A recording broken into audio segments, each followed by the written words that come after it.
Virtualmente todos na Terra, independente de sua religião ou nacionalidade, reconhecem que existe alguma espécie de batalha ocorrendo no mundo entre as forças do bem e do mal. Uma luta colossal entre a luz e as trevas, a verdade e o erro, a opressão e a liberdade, o bom e o mal, e finalmente, a vida e a morte. Qual é a história por trás deste evidente paradoxo? Muitas religiões, assim como a Bíblia, ensinam que além deste véu tridimensional do mundo físico que vemos, existe outro mundo espiritual que não podemos ver.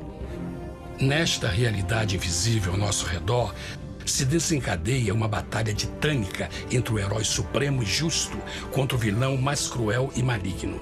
A grande pergunta é: quem são esses personagens e como e onde começou esta crise cósmica? Este é o maior mistério de todas as épocas e a história mais fascinante e verdadeira que jamais tem sido contada. Esta crise envolve cada pessoa sobre a Terra.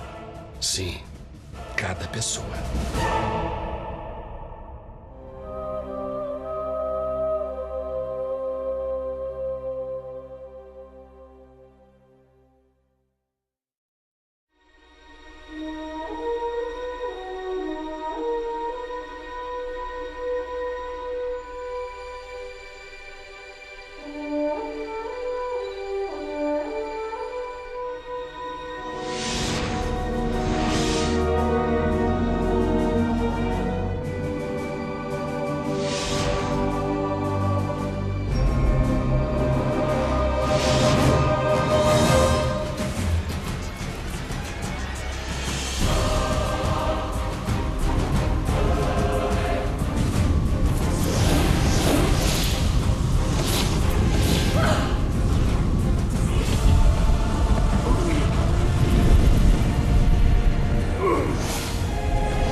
A história humana está repleta de cenas de guerras.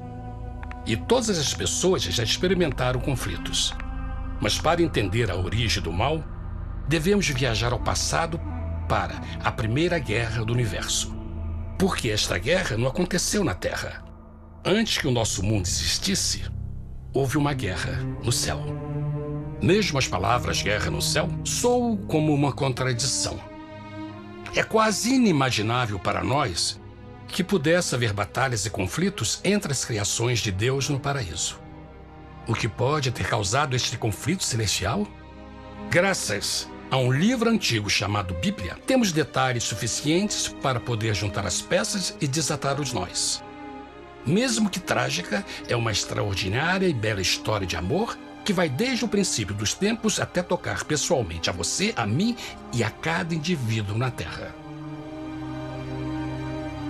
Nossa história começa há muito tempo atrás na capital do universo. Em um lugar chamado Céu, que estava repleto de seres angelicais que amavam fazer a vontade de Deus.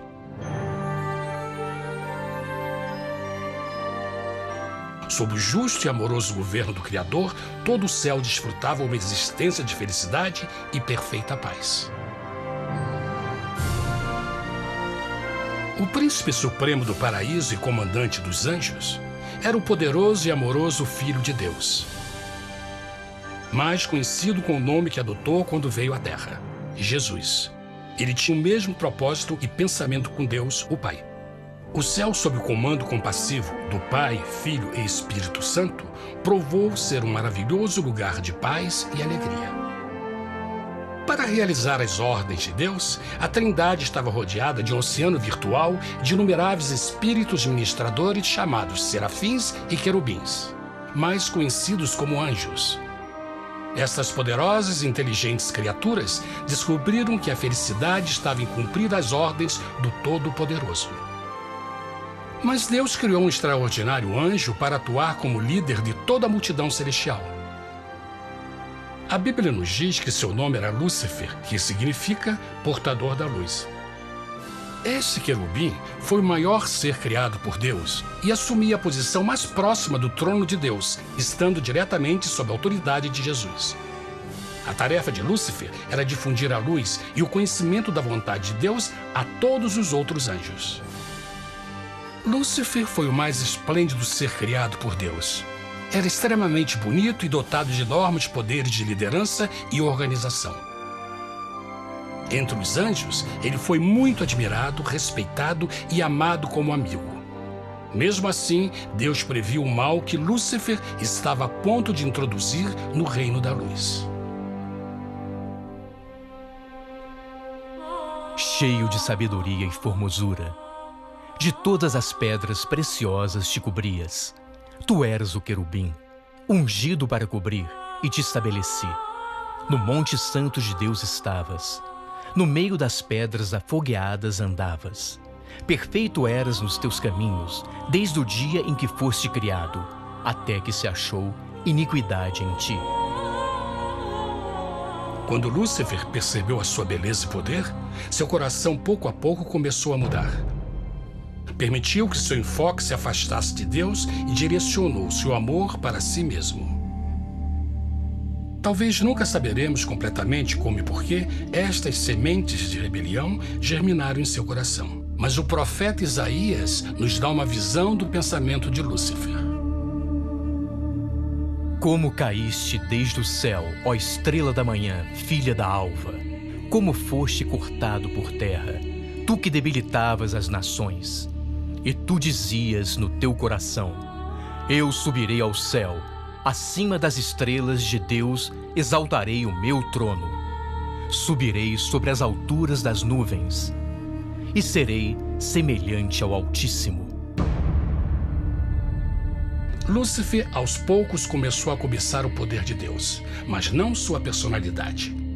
Ao pensar em suas próprias habilidades e belezas extraordinárias, os perversos tentáculos do orgulho e vaidade congelaram sua mente.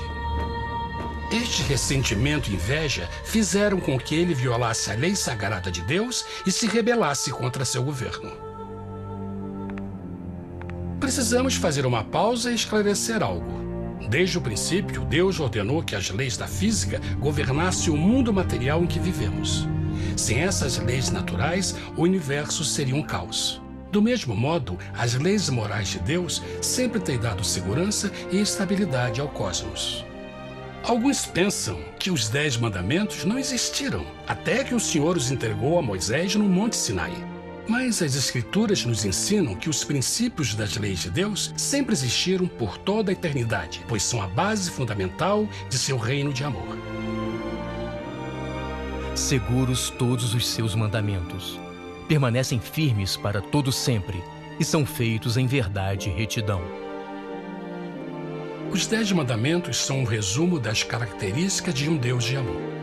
Os primeiros 4 mandamentos descrevem quem é Deus, seu poder, seu território e autoridade. Os últimos 6 descrevem como é Deus, sua honestidade, sua pureza, sua fé. Todas estas coisas sempre foram verdade e sempre serão verdade. Agora, pela primeira vez na história da eternidade, Lúcifer começou a violar estes princípios perfeitos. Lúcifer sabia que se fosse compartilhar o poder e status de Deus, necessitaria de apoio. E deu início ao trabalho. Começou sorrateiramente a circular entre os outros anjos, plantando sementes de dúvida e descontentamento a respeito da liderança de Deus, ao mesmo tempo em que, sutilmente, revelava suas próprias virtudes. Ele insinuou que Deus abusava de seu poder divino e suas leis restringiam a verdadeira liberdade e felicidade de suas criaturas. Com seu raciocínio audaz e poder de influência, Lúcifer pôde persuadir a um grande número de anjos a se unirem para seu motim. Talvez se perguntem, como tantos anjos inteligentes puderam seguir esse desertor? Bom, lembrem que até esse ponto nenhum anjo tinha escutado uma mentira. E nesse primeiro estágio da rebelião, os anjos não perceberam a obsessão de Lúcifer em assumir a posição de Deus. Não sabiam que finalmente ele planejaria a tortura e o assassinato do Filho de Deus na cruz com a intenção de ocupar o seu trono. Estranhamente, Lúcifer pensou que poderia ocultar seus verdadeiros propósitos de Deus. Ai dos que querem esconder profundamente o seu propósito do Senhor e fazem as suas obras às escuras e dizem: quem nos vê e quem nos conhece? Não pense nem por um momento que a rebelião de Lúcifer surpreendeu Deus e o pegou desprevenido. O Senhor sabe de todas as coisas e os pensamentos de suas criaturas. Ele entendia exatamente o que estava se passando pela mente de Lúcifer. E piedosamente Deus advertiu o desgarrado anjo do perigo. Mas no final, o orgulho e a vaidade não permitiram que Lúcifer se arrependesse. Então, iniciou a rebelião total contra Deus em vez da humilde obediência. Alguns podem perguntar: isso significa que Deus criou um anjo defeituoso? Não, mas ele criou Lúcifer com livre-arbítrio. Verão que o livre-arbítrio é uma coisa maravilhosa, mas também muito perigosa, incluindo o risco de uma rebelião e a possibilidade de que o amor de Deus seja rejeitado. Vejam que o amor real não pode vir de uma criatura pré-programada e não pode ser forçado, deve ser voluntariamente dado. Por exemplo, mesmo que seja bonito este cachorro robô, na verdade, nunca poderá amar-me. Posso fazer que pareça que me ame, mas só estará seguindo instruções pré-programadas. Não tem opção. Por outro lado, este pequenino está realmente feliz em ver-me. Ele decidiu dar-me seu afeto. E com o tempo, nossa relação se fará mais forte, enquanto eu ame e cuide bem dele. Do mesmo modo, um Deus de amor só quer amor verdadeiro de suas criaturas. E para que isso aconteça, elas precisam ter o livre-arbítrio. A rebelião de Lúcifer é a maior evidência de que ele tinha esta liberdade. Agora, a grande pergunta é: como Deus enfrentaria esta crise? Como lidaria com Lúcifer e com os milhões de anjos que se uniram nessa rebelião? Muitos questionam: por que Deus não acabou imediatamente com a rebelião? Afinal, ele poderia facilmente vaporizar Lúcifer com um raio. Mas isto teria solucionado o problema? Não, pelo contrário. Isso só teria intensificado as dúvidas e suspeitas que Lúcifer havia plantado na mente dos anjos. Lembrem que Lúcifer sabia, como ninguém mais, da engrenagem interna do governo de Deus. Sua destruição seria vista como parte de uma grande armação, e a razão que o motivou a servir Deus teria sido o medo da represália e não o amor. O Senhor sabia, na sua sabedoria, que a melhor forma de enfrentar a crise era permitindo que tudo seguisse o seu curso. Esta seria a única forma de se assegurar que o mal não se ergueria outra vez. Deixai crescer ambos juntos até a ceifa. E por ocasião da ceifa, direi aos ceifeiros: colhei primeiro o joio e atai-o em molhos para o queimar, mas o trigo ajuntai-o no meu celeiro.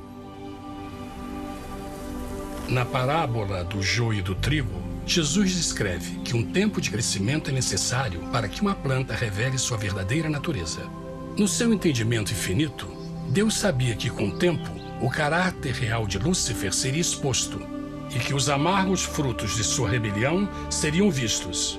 Até agora, os cidadãos do universo não estavam familiarizados com o pecado e até onde os levaria. Mas isso mudaria quando eles vissem por si mesmos sua terrível natureza autodestrutiva. Afinal, a sabedoria e o amor do governo de Deus seria para sempre confirmado e o universo estaria seguro.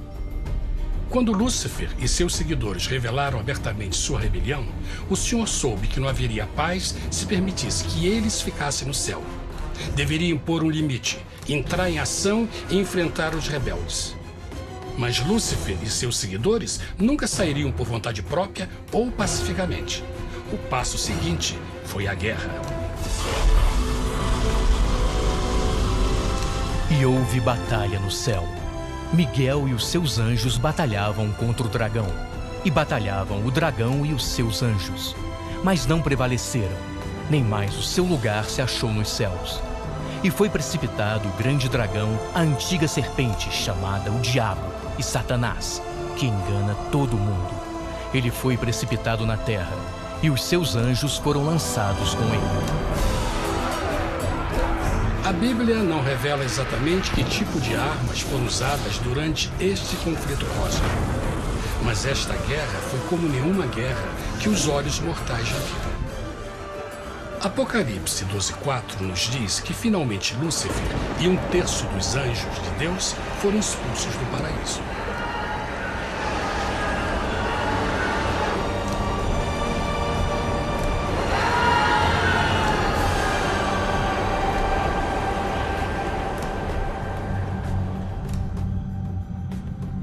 Mas e agora?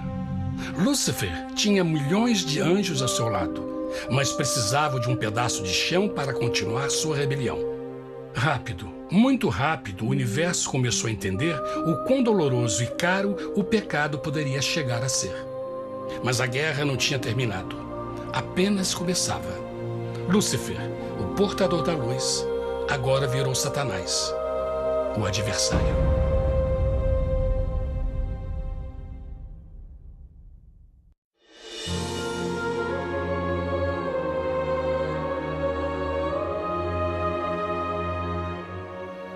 Depois da guerra no céu, Satanás e seus anjos caídos foram expulsos da corte de glória. Por um tempo, o diabo e seus demônios vagaram pelo universo buscando inutilmente mundos que se compadeceram e se uniram à sua rebelião. Enquanto isto, o coração de Deus sentia intensamente o vazio que deixou a perda de Lúcifer e seus anjos. Então o Pai, o Filho e o Espírito Santo retomaram o seu trabalho favorito, o maravilhoso trabalho da criação. Decidiram fazer um mundo novo, pleno, com muita variedade e diversas criaturas de amor. Este novo mundo seria único, porque as criaturas principais seriam feitas à imagem de Deus. Para eles, o Senhor também daria o domínio deste planeta novo, que conhecemos como Terra. No princípio, Deus criou a terra. E viu Deus tudo quanto tinha feito, e eis que era muito bom. Que imagem maravilhosa! Deus forma um novo mundo, nosso planeta, Terra.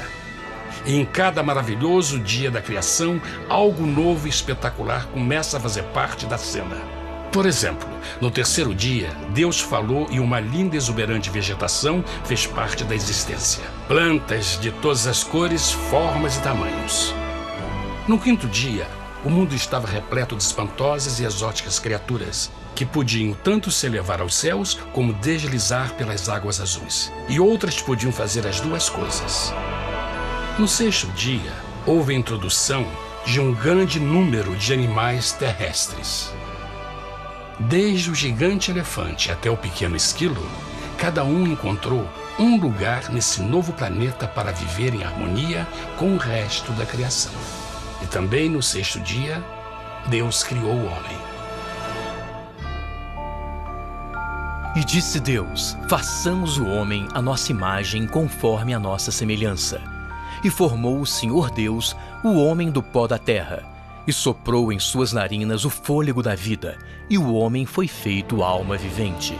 E plantou o Senhor Deus um jardim no Éden, do lado oriental, e pôs ali o homem que tinha formado.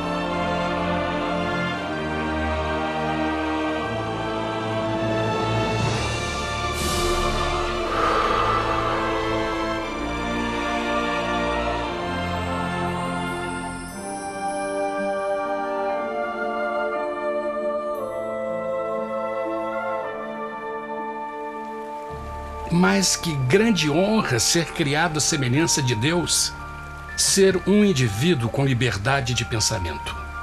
No princípio, o homem não percebia a sua nudez. Provavelmente porque antes do pecado ele estava vestido de glória e luz.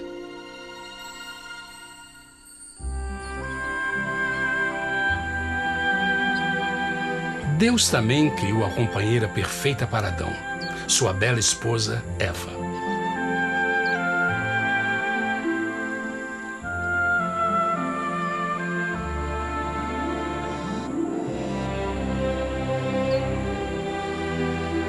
O feliz casal foi colocado em um magnífico jardim perfeitamente projetado para aumentar sua felicidade.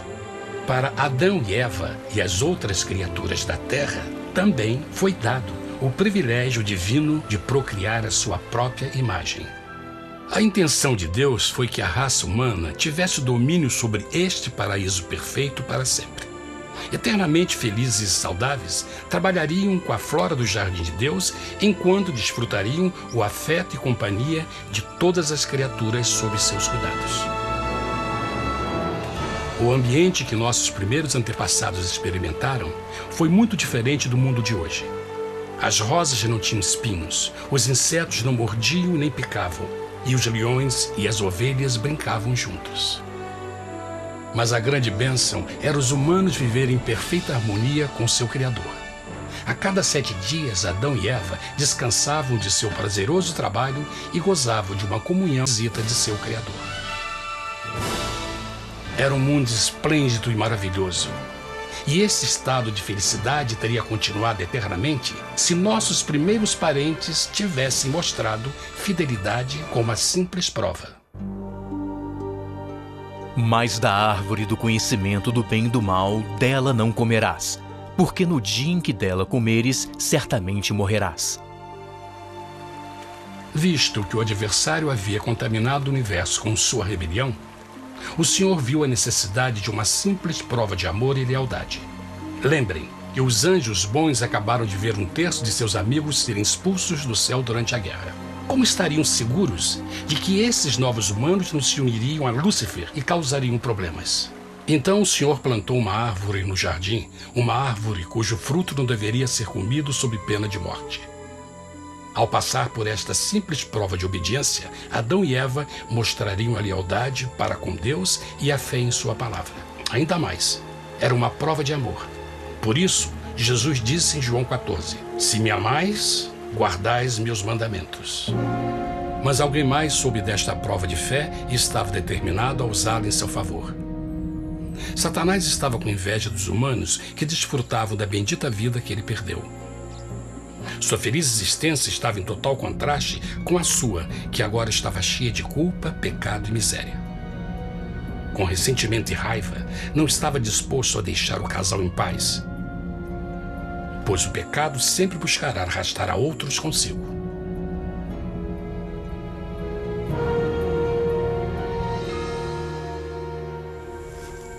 Então um dia, quando Eva estava concentrada em seu agradável trabalho, se viu sozinha e muito perto da árvore proibida.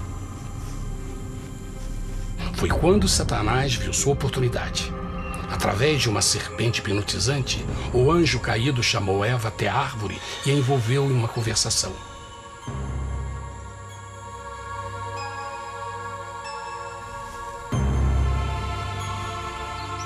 Suas palavras encantadoras foram cuidadosamente calculadas para gerar desconfiança a Deus.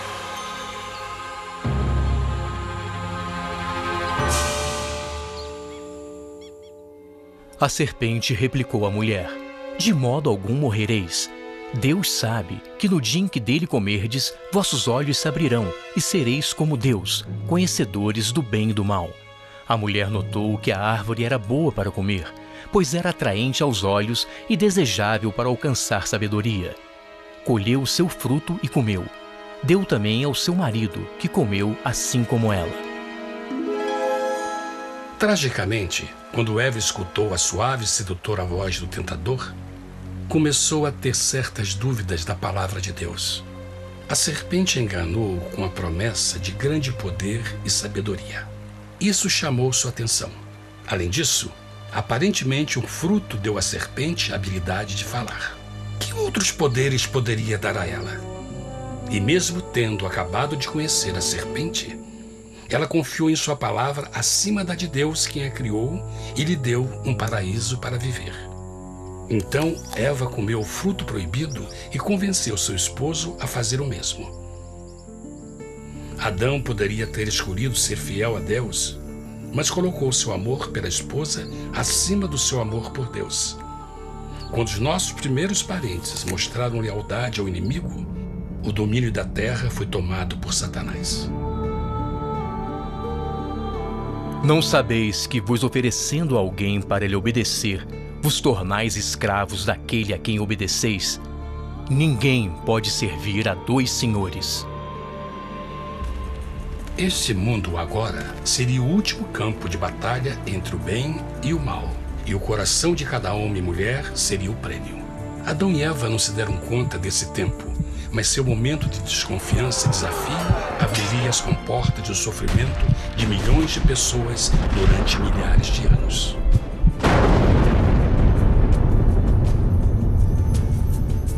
Portanto, como o pecado entrou no mundo por um homem, e por ele a morte, e assim a morte transmitiu-se a todos os homens naquele em quem todos pecaram. Nossos primeiros parentes logo enfrentaram o terrível resultado de seu pecado. Em estado santo, Adão e Eva resplandeciam com túnicas de glória. Depois de pecarem, suas túnicas naturais de luz se desfizeram e eles ficaram mortificados com a sensação de sua nudez. Vergonha e temor tomaram o lugar de sua alegria e paz e trataram de cobrir sua nudez com folhas. Agora eles se encontravam sob constante influência do diabo. Ao ceder à tentação, debilitaram sua natureza. E Satanás ganhou poder sobre a humanidade. As pessoas não podiam resistir às tentações do diabo com sua própria força. Por último, e o mais aterrador, se encontravam vivendo sob a pena de morte iminente. Deus havia advertido que a desobediência traria a morte. Já tinha experimentado a morte espiritual. Quanto tempo passaria para sofrerem a morte física também? Nesse ponto, seu futuro não tinha nada mais que escuridão e desespero. Tendo expulsado o homem, colocou diante do jardim do Éden os querubins com o cintilar da espada flamejante, para guardar o caminho da árvore da vida. Como o pecado provocou a expulsão dos anjos caídos de seu lar celestial, agora pela desobediência, Adão e Eva foram tirados de seu jardim, seu lar no paraíso. Tudo à sua volta estava mudando rapidamente, e a humanidade se encontrou suscetível às dores, doenças e finalmente à morte. Até os animais e plantas estavam infectados pela terrível maldição. Os espinhos e cardos agora pareciam árvores e flores, e os animais que antes eram gentis começaram a se matar e a devorar uns aos outros. O pior resultado foi que o pecado separou a humanidade de Deus. Mas vossas iniquidades cavaram um abismo entre vós e vosso Deus. São vossos pecados que ocultaram de vós sua face, para não vos escutar. Na criação, foram dados a Adão e Eva a honra de falar com os anjos, e até com o Filho de Deus cara a cara. Mas Deus é tão puro e santo que nenhum mal pode existir na sua presença. Agora que os primeiros humanos tinham pecado, Deus afastou sua santa presença deles para a sua própria proteção. O pecado tinha queimado uma parte da alma do homem que já não podia ver a dimensão espiritual. Deste momento em diante, a comunicação com o céu seria limitada.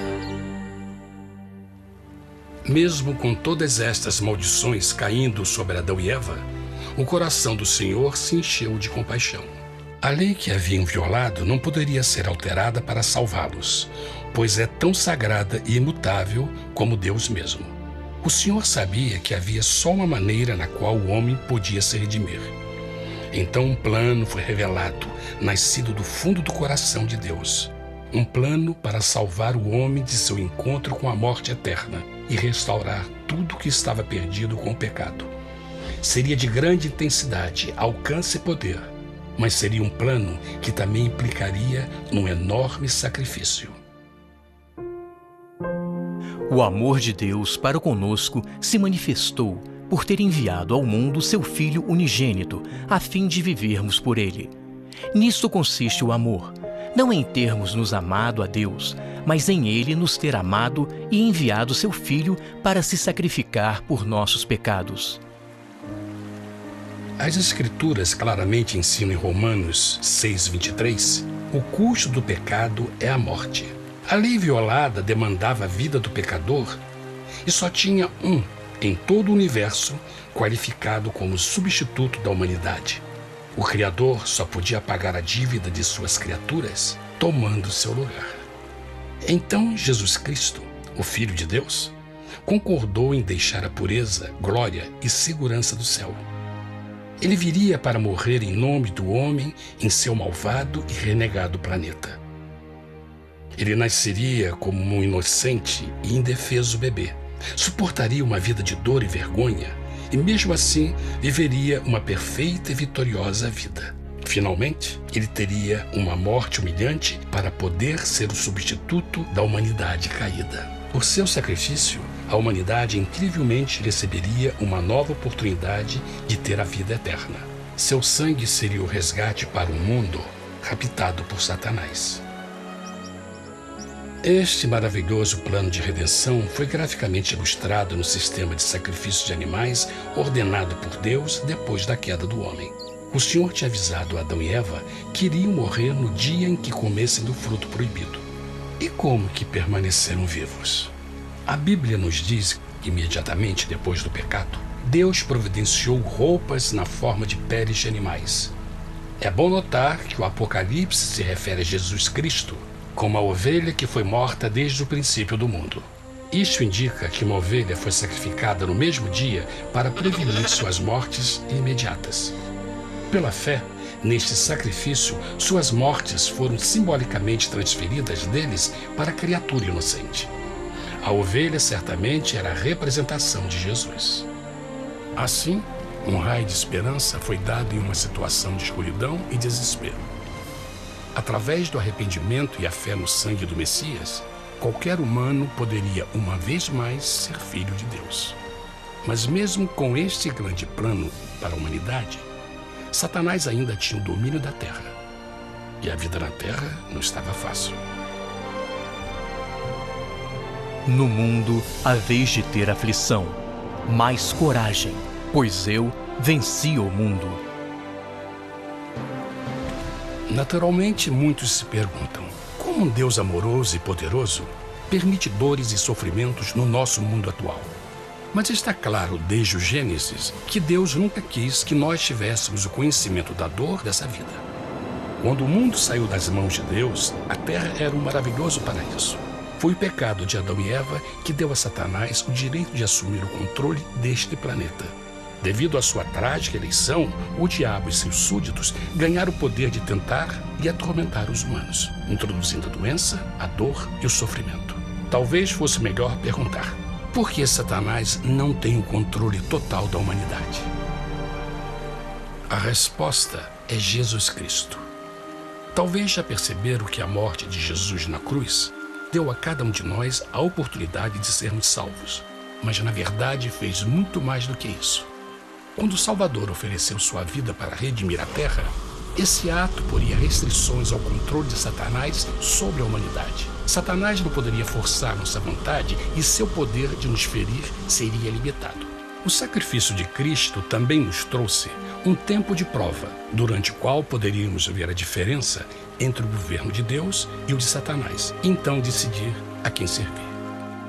Finalmente, pelo sacrifício que fez Jesus, o reino de Satanás chegará ao seu final, e um dia a terra será devolvida ao homem mais maravilhosa do que era no princípio. Mesmo Adão e Eva tendo começado suas vidas como exilados do paraíso, ainda tinham esperança. Deus providenciou peles de animais sacrificados para se cobrirem. Mas o mais importante, Ele prometeu o sangue do Cordeiro de Deus para pagar por seu pecado, se aceitassem Cristo e se arrependessem. Uma grande pergunta permanece: as pessoas aceitariam o grande presente de Deus? Como escaparemos se agora desprezarmos a mensagem tão sublime da salvação? A incrível história que acabaram de escutar é verdade e afeta vocês. Pois, pelo desejo de Satanás de ser Deus e a desconfiança e desobediência de Adão e Eva, todos nós nos encontramos em uma situação perigosa. De um lado, a humanidade foi grandemente favorecida por Deus com uma segunda chance de recuperar nosso lugar no Éden. Por outro lado, se nós desistirmos de aproveitar esta grande chance, nos tornaremos escravos de Satanás e finalmente seremos destruídos quando Deus limpar o universo do pecado. Amigos, não há melhor hora de fazer sua escolha por Jesus do que agora mesmo. Nenhum de nós sabe quanto tempo mais teremos que viver nesta terra. Jesus nos tem mostrado grande interesse no seu bem-estar e seu amor por vocês o levou a providenciar uma maneira de escaparmos de uma futura destruição. Ele quer que você o aceite e se arrependa de seus pecados. Através de Cristo, pode encontrar o perdão para tornar-se como Ele em caráter. A triste notícia é que Satanás atua de todas as formas possíveis para evitar que aceite o presente da salvação de Deus. Devido à nossa rotina da vida, o amor ao dinheiro ou alguma outra distração fascinante, ele trabalha para manter a todos ocupados e afastados do que, na realidade, mais importa, sua salvação eterna. Para que entendam a realidade da situação e que se você não escolhe a Jesus por omissão, está escolhendo a Satanás. Mesmo que a terrível escolha de Adão e Eva nos traga morte e miséria, vocês agora podem tomar uma melhor decisão.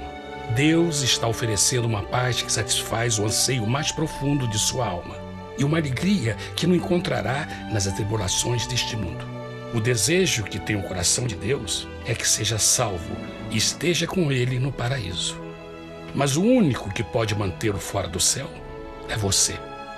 Imagine a tragédia que seria se você recusasse este precioso presente. Você pode decidir hoje e aceitar a salvação que Deus prometeu. Na verdade, nesse momento, pode aceitar a vida eterna através de Jesus Cristo. Posso convidá-lo para que acompanhe agora mesmo em uma simples oração, aceitando sua maravilhosa oferta? Por favor, repita depois de mim. Querido Pai Celestial, venho a Ti agora e humildemente pedir Teu perdão. Senhor, confesso que sou um pecador e violei Tua santa lei. Entendo que a pena por esse pecado é a morte. Acredito que Jesus Cristo sofreu e morreu na cruz para receber o castigo por todos os nossos pecados.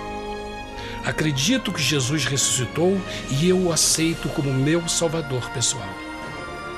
A partir deste momento em diante, Te dou o meu coração e eu o aceito como o Senhor da minha vida.